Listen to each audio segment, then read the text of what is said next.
Keep moving. Oh my God. Man, if you don't get your garbage ass out of here, dog, and quit talking to a motherfucking God like that, man.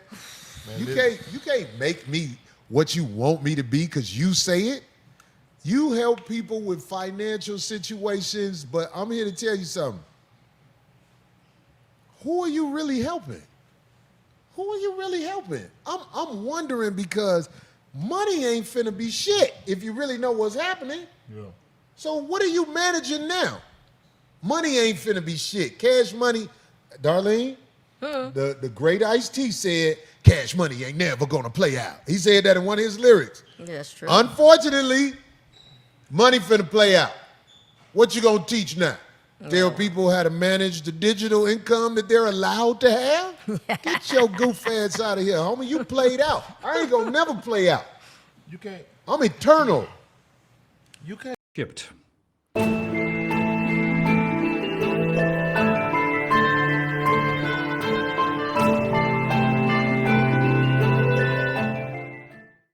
Martin North, John Adams, in the interest of the people.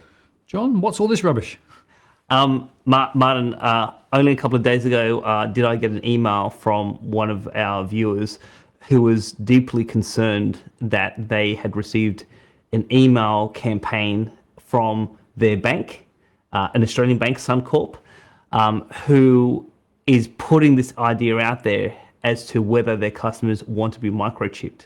And the argument was that by being microchipped, it could drive efficiencies for customers in terms of their interaction with the financial system.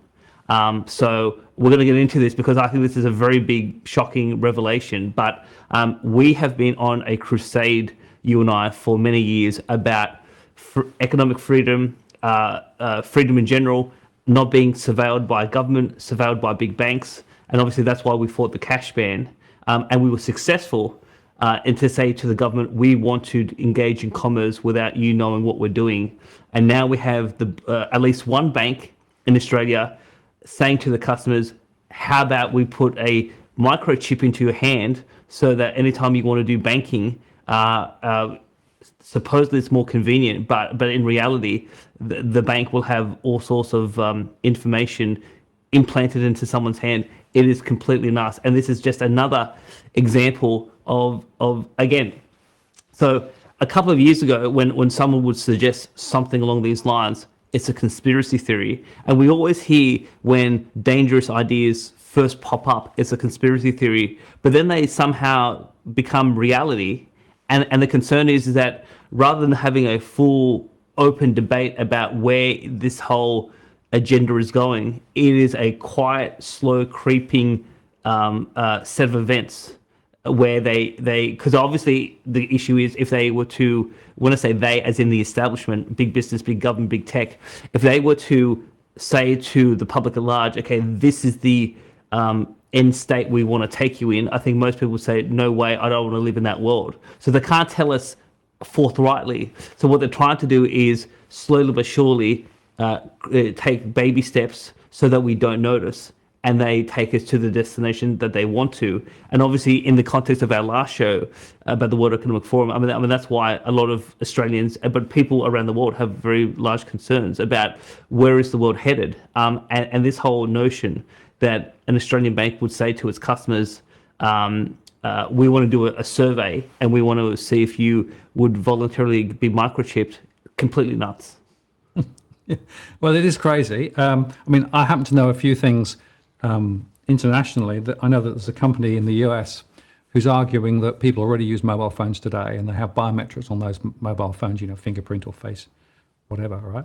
And what that basically means is that you've got already a connectivity to do with your person and your functionality. So why not just take the next step, which is basically, you know, chip in your arm, and who needs a mobile phone anymore? And of course, there are a few high-tech people who actually have already gone down that route and actually have chipped themselves and are using it as part of, you know, their own experiments or whatever. But the idea of pushing this more generally into the population, and I can't help but say, well, you just have a chip and you have central bank digital currency, put those two things together, and what have you got? Lose their financial freedom. That's because the European Central Bank, or ECB, has been rushing to roll out its digital euro, which could be approved as soon as this year. The ECB recently published its third progress report on the digital euro's development and revealed more of the concerning features this dystopian currency will have. Today, I'm going to give you a bit of background about the digital euro, unpack its latest progress report, and reveal why the ECB and other central banks are rushing to roll out CBDCs before it's too late. Let's start with a bit of background. The ECB first began, quote, investigating a digital euro in October 2021. Since that time, the central bank has published 2 progress reports, and we covered them both in our previous digital euro update back in January. The link will be in the description if you missed it. Now, if you watched that video, you'll know that the ECB has pulled a 180 on some of its digital euro design choices. In the first progress report, the central bank claimed that privacy would not be possible and that the digital euro may be programmable, meaning you would have no control over your money. In the second progress report, however, the ECB pivoted. It said that it would only oversee the issuance and redemption of digital euros, and the commercial banking sector would handle the rest. Notably, it claimed that the ECB itself would not be able to see transactions, only the commercial banks would. The second progress report also noted that the third progress report would focus on 2 things: programmability, aka control of payments, and user adoption. As you'll see, the third progress report doesn't focus on programmability. In fact, it claims that the digital euro will never be programmable. The ECB's programmability pivot appears to have come shortly after the second progress report was published last December. That's because, just 1 month later, ECB officials started making public statements insisting that the digital euro will never be programmable. Now, I can't say I believe them. Around that time, EU finance ministers also issued a statement about the digital euro, claiming that it would not replace cash. This is also hard to believe because the ECB's earlier works about the digital euro implied that it would not only replace cash, but also stores of value like gold. Regardless, the ECB seemed to have calmed the concerns about the digital euro until April, when ECB President Christine Lagarde made some shocking admissions about the CBDC in a video prank call. The presumably Russian pranksters were reportedly posing as Ukrainian President Volodymyr Zelensky. Christine admitted to the pranksters that digital euro transactions would be controlled by the ECB. She also revealed that the ECB was considering having no controls on small digital euro payments, but she believes this is dangerous. This suggests that the digital euro will have some programmable features. Christine even revealed why the ECB is so obsessed with a digital euro, but I'll come back to that later. Now, Christine's admissions couldn't have come at a worse time because the third digital euro progress report was published 3 weeks later. Not surprisingly, EU politicians had lots of questions for the ECB about the digital euro. ECB member Fabio Panetta was kind enough to answer them on the same day. Fabio confirmed that the digital euro will have a €3,000 limit and revealed that this limit will likely be increased over time. He claimed that the ECB doesn't have the capacity to implement programmable payments, and it's going to be, quote, impossible for them to see individual digital euro transactions. Fabio also revealed that a digital euro may not be launched at all, but cautioned that there are, quote, situations where the issuance of a digital euro would become necessary. I'll also come back to that later. Now, it's clear that these concerns were not adequately addressed because, a few days later, the ECB sent out yet another spokesperson to make a series of further statements. This time, they claimed that the ECB has no interest in tracking individual transactions, and yet Fabio had admitted just a few days previously that it did. This brings me to the ECB's third progress report on the digital euro, which was published late last month. The report begins with a brief background of the digital euro's development, which is, of course, not nearly as spicy or as informative as the one I just gave you. The intro also provides a roadmap. Quote, in the second quarter of 2023, the EU intends to propose a regulation to establish a digital euro. The ECB will accommodate any necessary adjustments to the design of the digital euro that may emerge from legislative deliberations.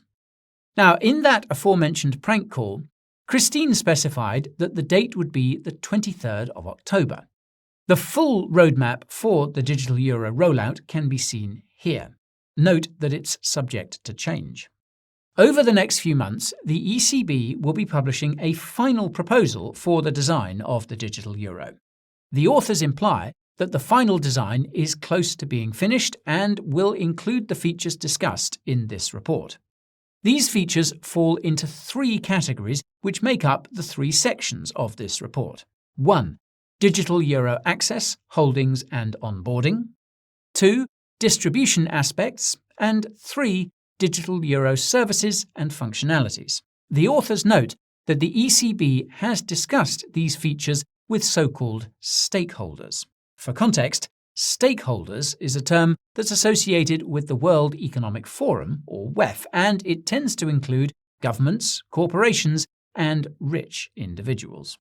For what it's worth, the authors also say they've been consulting with, quote, society at large, and their recent change in tone does reflect that. The authors also stress that, quote, the approval of this third set of design options does not prejudge any decision on whether to move to the next project phase, scheduled for autumn 2023, nor the ultimate decision on whether to issue a digital euro. But let's be realistic, they are going to issue it. In any case, you'll hopefully recall that the first section of the report is about digital euro access, holdings, and onboarding. Naturally, the authors start by saying that the digital euro's initial focus will be on individuals and institutions inside the EU. They note that EU residents living abroad will also have access. What's interesting is that the authors go on to specify that the digital euro could also be used in, quote, selected third countries. This begs the question of whether the EU intends to export its digital euro and even try to compete with the US dollar. The answer could actually be yes, but again, I'll come back to that later. Now, the report's authors go on to reveal that the onboarding process for a digital euro will be no different from opening a regular bank account, confirming my prediction that it will initially be just another tab in your bank account. What they don't its end. Now, you have to wonder why news outlets sometimes ignore really. They want to put this in your hand. The economy cannot be saved and paper currency is nearing its end. Now, you have to wonder why news outlets sometimes ignore really big and important news stories. Like, this has to be on purpose, right? Stories that I think that every American should know about, especially when it can directly affect the dollars that you and I carry in our wallets right now. So let me ask you, would that be something that you'd be interested in knowing more about? And if so, how would you feel if you were told of the discrete release of a new digital currency infrastructure? Well, to be honest, it's kind of hard to stand up to something that those in power push on us. And it's even harder to stand up to something that we don't even know is happening right under our noses. You know what else is happening right under our noses that we can't control? Our economy heading into a collapse that will be talked about in history classes around the world as it stands to affect each and every one of us, from real estate to the housing market, car repossessions, credit card delinquencies, and so much more. All signs are pointing straight down. Are you ready to become a statistic, or will you be one of the few who will go against the grain? Now, before I continue, do me a huge favor, drop a like for the video and share this video with a friend. I appreciate all the support, you guys. Definitely helps the channel out a lot. And if you're new here and you're in need of your daily dose of the truth when it comes to the economy, social security, global happenings, the stock market, the housing market,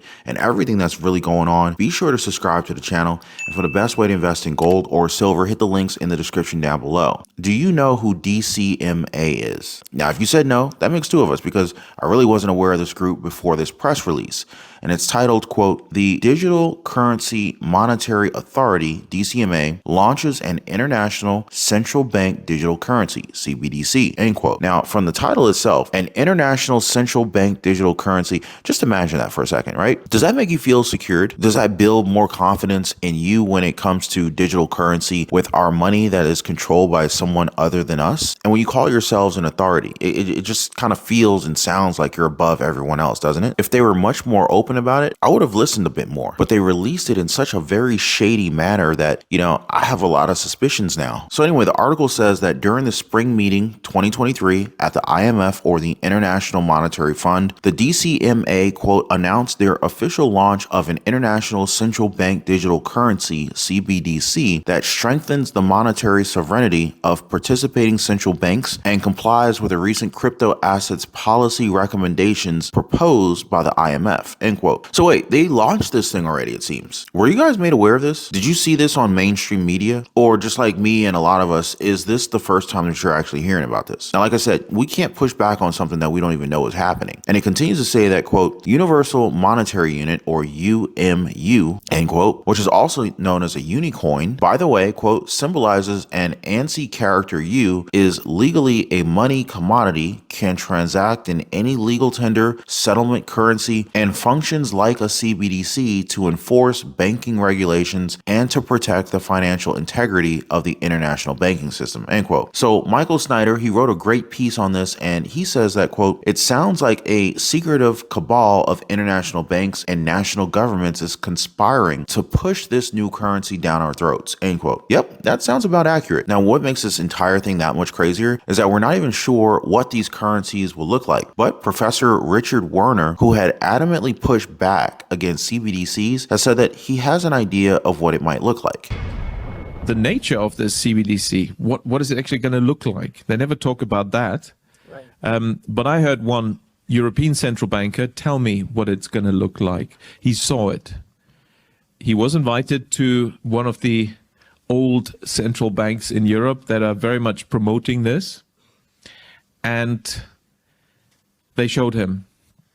And, he's a top, executive director of another central bank in Europe. And there's no reason to believe that he was telling me a story. And he was around this large and would be implanted under your skin.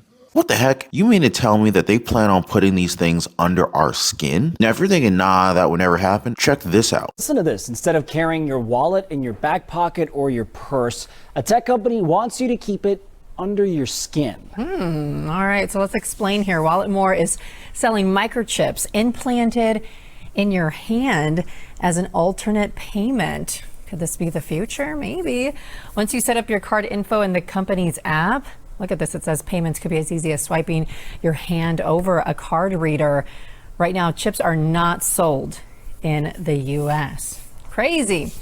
Crazy, right? So Warner says that the only way to show solidarity against a CBDC is by using something that they hate, and that's physical cash. Do you guys think that this is something that we should definitely push back on? Now, I don't know about you, but I would find it terrifying to have a chip under my arm that can probably be used for many other things rather than just having a centralized digital currency. It's not like they're going to be telling us what comes from these chips. I mean, heck, they didn't even tell us that this central bank digital currency through the international monetary systems was being formed. So why would they ever tell you what they're really doing or what they're really capable of doing with these chips under your skin? So here's something else that we're not being told. We're not being informed properly of the true state of our economy. The narrative is that everything's going well and that the Fed is making things work. But if we check the data, things are looking absolutely horrendous. I mean, just look at this. It says that the mortgage demand from home buyers has dropped by 10% as interest rates continues to go up. Ouch. It also cites that buyer demand was 36% lower lower than the same week 1 year ago when the 30-year fixed rate mortgage was averaging at 5.20%. Joel Kahn, MBA's deputy chief economist, said, quote, affordability challenges persist and that there is limited for sale inventory in many markets across the country, so buyers remain selective on when they act. The 10% drop in FHA purchase applications and the increase in the average purchase loan size to its highest level in a month are other indications that first-time home buyers have pulled back, end quote. So let me ask you guys, do you feel as though now is a good time to buy a house? Is it time to wait a bit? Maybe wait a few months, a year, see if some deals open up? We are, however, seeing some deals right now. Just this March, the median U.S. home price dropped to an average of $400,528. This, according to Redfin. And it's obvious because we're seeing more pullback as we just can't afford these prices at these rates. We're also having trouble affording many other things, and for a lot of Americans, car payments are at the top of the list. Monthly car payments are now going up as high as $800 a month, with some paying $1,000 per month for their car. This has now caused car repossessions to shoot up as consumers are hit so hard with these rates that losing a job or having any kind of an emergency expense can really put their lives into a complete spiral. But still, we're seeing talks of a digital currency. What good would a digital currency do for us if we don't even have proper cash flow? These are all signs of worse things to come, but it's not all lost if you and I can push back. The question KYC update where in June 2016 ain't no microchip. Ain't no microchip. It's June. Ain't no microchip. Ain't no microchips. It's June. Somebody should put a beat to that shit. Nor come to pass. We in June. Ain't no microchips. We in June. Ain't no microchips. Chips. Chips. Chips.